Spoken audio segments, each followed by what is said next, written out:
Hello guys, it is Michelle and I'm here with my 2014 yearly reading wrap-up. What a wonderful reading year it was.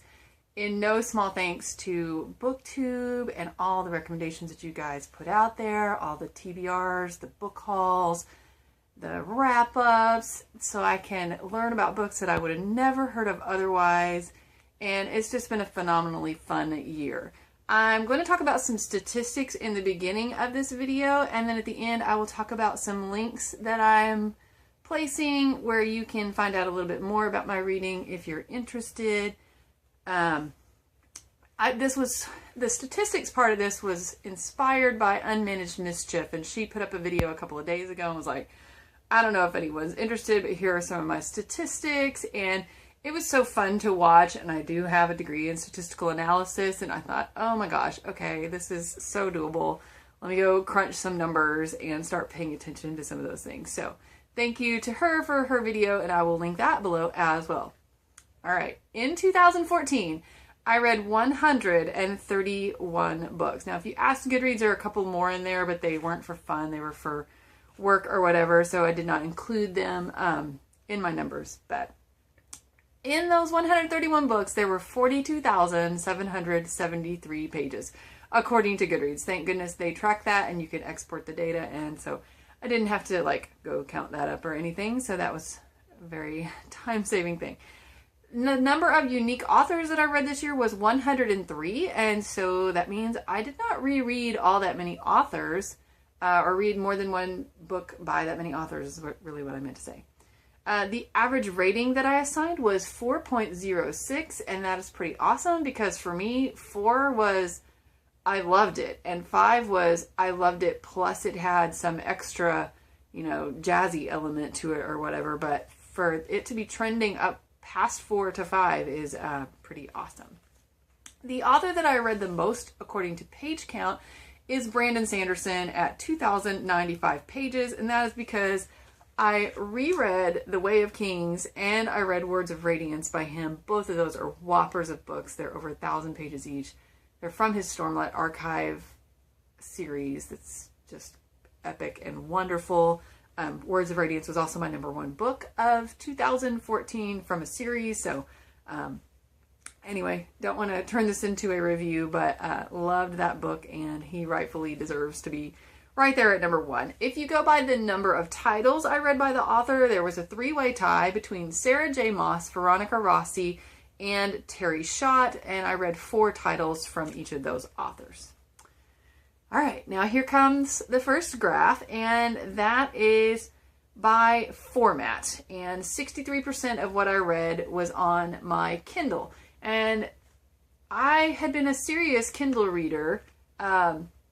It was pretty much all I read until I started watching BookTube videos, and I found out about bookoutlet.com and a couple other websites. And so I have managed to save money by using those websites, even over downloading for the Kindle, but I do save tons of money by reading on my Kindle, and the Kindle is clutter-free, and I love that about the Kindle.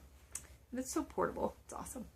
Another interesting statistic out of format was 11% of what I read was advanced readers copies. Only one of those was physical. The others were digital, but I really enjoy getting a sneak peek at a book before it is published.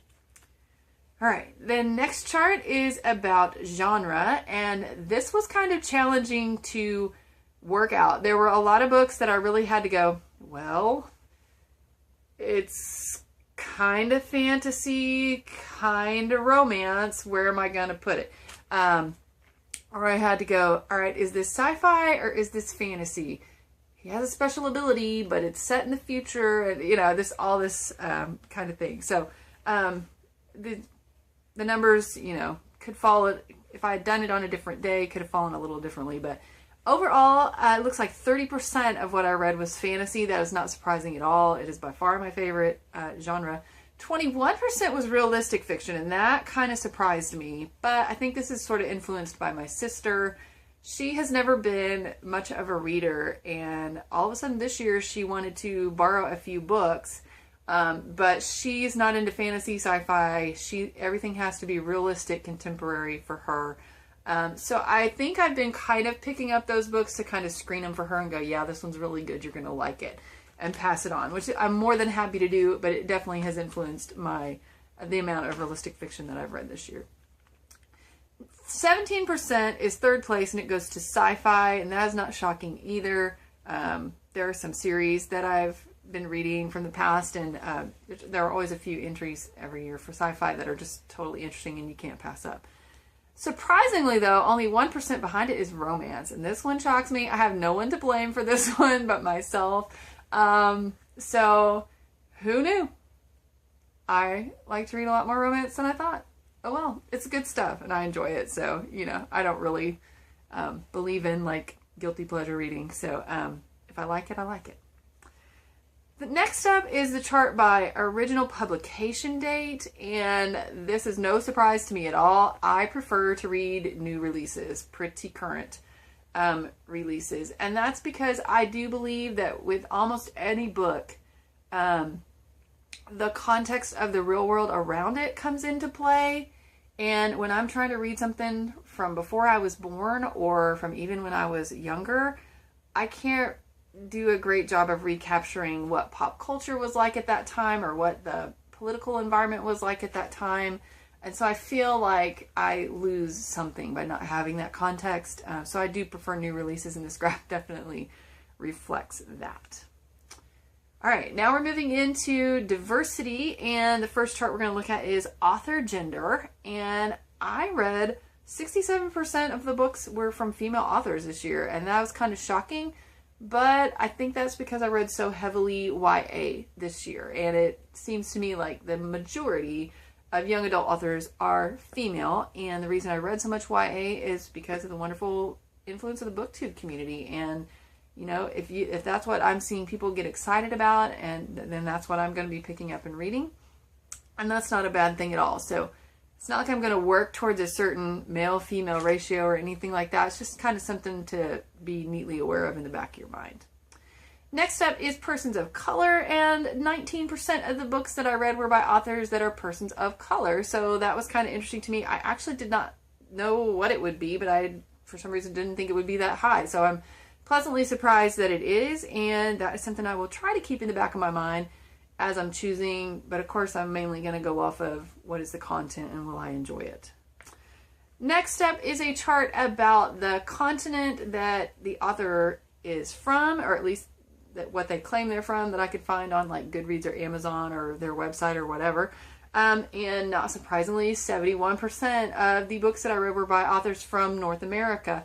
I was, however, surprised how many of them were from Canada. Not tons and tons, but more than I had thought. The majority of the ones from Europe are from the UK, but there were a few Sweden, Germany, Norway representations in there. I will admit that the reason the South American number is as high as it is because Veronica Rossi is from Brazil, and so the 4 titles that I read by her showed up under South America, and what she writes really has nothing to do with South America, so I don't know how you want to classify that, but it is something that did come to my attention when I did the World Book Tag very much earlier in the year, and something I would like to keep in mind going forward. Next up is my ratings chart, and this just again highlights what a great year it was. 28%, over a quarter of the books I read, I assigned a 5-star rating to. So that is awesome. That means I loved them, plus they had something a little extra. Just that little oomph to get them up to the 5.